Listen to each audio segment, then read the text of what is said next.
Hey guys, welcome back to the channel. Today we got new game day tilt cards that we're going to go over that work a lot, obviously, like the Tuesday tilt cards, but I think they've finally been flushed out in terms of how these should actually be upgraded. So we're going to go over those, as well as I want to know some things about your feedback in regards to the content that's being released now. I think that's something that's really critical of the community at this point in the game, is if it's not like a 99, then why are we really excited for it? And I kind of agree, but I want to know, and we'll get into that in just a little bit. But guys, if you enjoy the content, make sure you give the video a like and subscribe to the channel.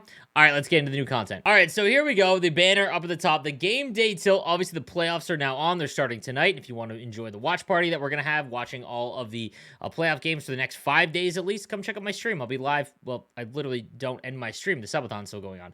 So 92 overall, Valerie Nishushkin and Ryan Johansson. So they're the featured game, Nashville, Colorado. Limited time sets are available until the start of the game, so you kind of have to be quick on it. Players accrue points for specific stats, +1 per goal, plus 0.75 per assist, 0.5 per shot on goal, hits, and per block, which is actually pretty decent value. I think they're finally starting to actually give some ability for these to be upgraded. In the past, it was like only if they score goals, and like the odds of that happening are so low, regardless of who you pick. So the shots on goal per hit and per block, I actually really like. I think that that's something, it's a lot more fantasy oriented, so you can actually get a couple of points here for the upgrade.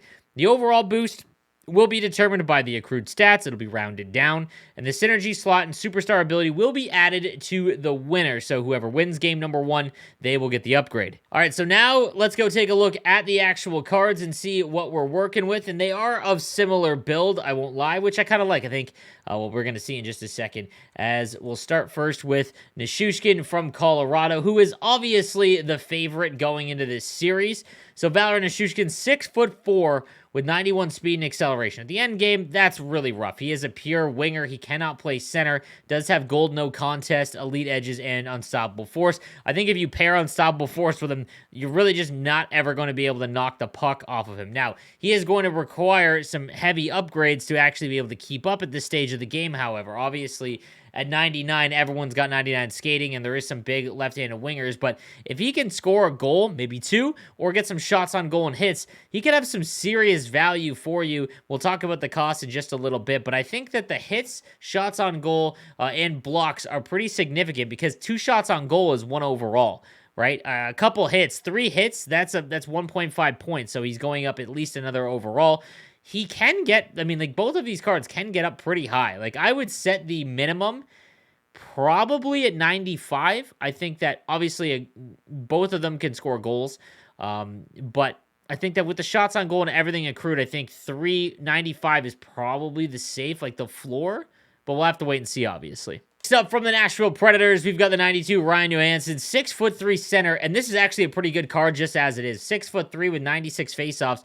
Like, center is the position that you need speed the least, and he's big and has a great faceoff rating, and, you know, is able to actually win the draw and play a position defensively that's, you know, better fit for someone who's larger in game. Silver close quarters is nice. Tape to tape is whatever. Same with third eye, but close quarters is pretty decent. Has 91 speed, 92 acceleration.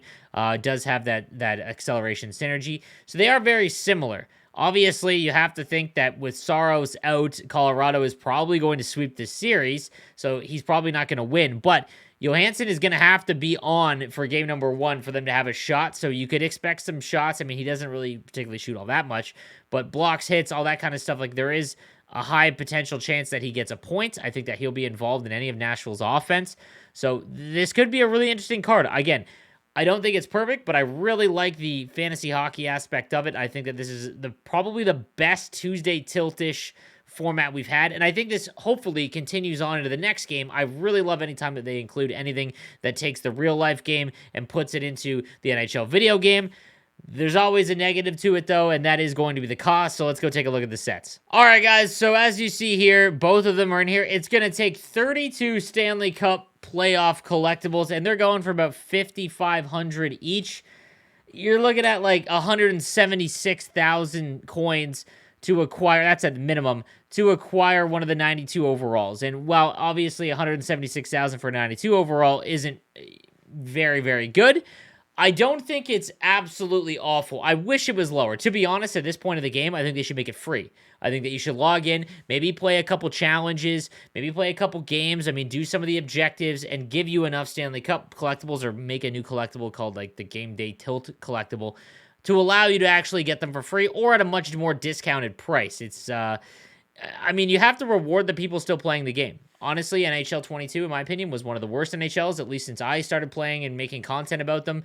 And the people that are still playing, I don't feel bad for you because obviously you enjoy it. But if you're still playing, you should be rewarded. It's near the end of the year. I mean, all the other sports games give out just these insane amount of free items. And for whatever reason, NHL is just not allowed to have that. So I think that they should at least give out, like, my thought process on this would be like, play 5 rivals games, score an X amount of goals, block some shots, something, I have no idea, to give you some of the collectibles, and it would just be in objectives, right? Like, that would allow you to help out. Now, you could actually just save up your Stanley Cup objectives and use them for that, but you're probably using those for a Master Set player. It's just, I don't really see why it's got to cost so much for these, because I mean, 176,000 coins is still such a huge investment for a card that might just end up being a 92. All right, so in comparison, if you go and look at the auction house right now, 175,000 coins is what it's going to around there to cost to make one of these cards, right?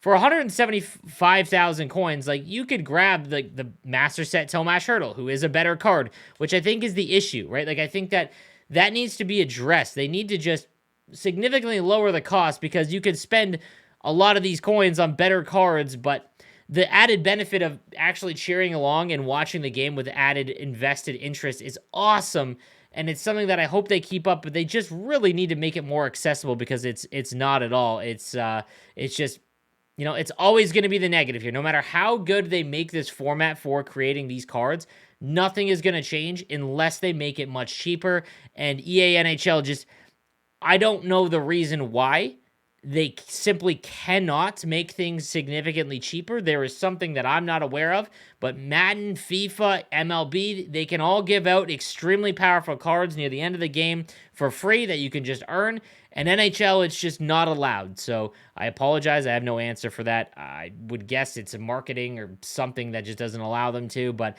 here we are. That's always going to be the downfall. So guys, like I mentioned in the intro here, I want to talk about just like cards. What would excite you? Like, we all log in, and obviously if you're watching these videos, you still care about the content that's being released. What would you like to see from EA that would excite you in terms of content release now? Is it just like 95 overall and above for free? Because obviously that's not going to be possible.